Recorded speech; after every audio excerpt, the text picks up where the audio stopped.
মাদবর সাহেব বাইরে আসুন। ও মাদবর সাহেব ভাই টাকলে বাইরে যা। আমি ঘটক সাহেব নাকি? হ্যাঁ। আসসালামু আলাইকুম। ওয়ালাইকুম সালাম। আসেন আসেন, বোন দেখেন বোন। মাদবর সাহেব কে লাগাতে ডাকলেন? খবর দিছিলাম পোলার বিয়া করার লাগে, বয়স হয়ে গেছে তো। তাহলে বিয়া করে লাগে না ফুলারে? আচ্ছা ঘটক সাহেব, আপনার কি ভালো মাইয়া আছে?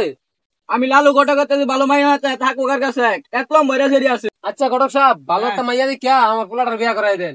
আচ্ছা মাদবর সাহেব আপনি কোনো চিন্তা করেন না, দেখ আন্নে ছেলে মানে আমার ছেলে, আন্নে ছেলের বিয়া করে দিও না দেখতো আমার অতিরিক্ত। আচ্ছা ঠিক আছে, তাহলে ভালো একটা মাইয়া দেখিয়া বিয়া করাই দেন যে। আচ্ছা আচ্ছা ঘটক সাহেব, আসসালামু আলাইকুম, জান তাহলে। হ্যাঁ আচ্ছা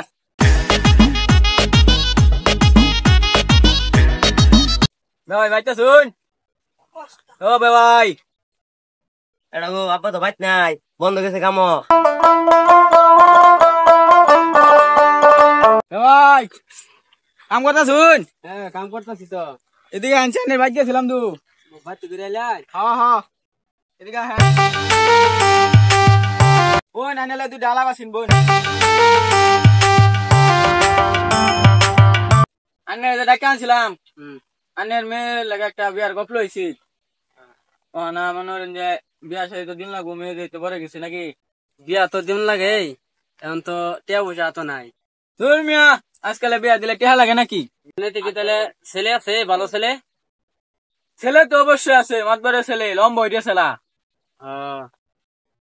আচ্ছা তাহলে আপনি দেখুন নাকি, ভালো হইলে ভালো। তাহলে মাতবারে লইয়া শুক্রবার দিন আইর। আচ্ছা ঠিক আছে, আপনি আচ্ছা আসেন। আচ্ছা তাহলে উঠি উঠি। আচ্ছা সালাম আলাইকুম।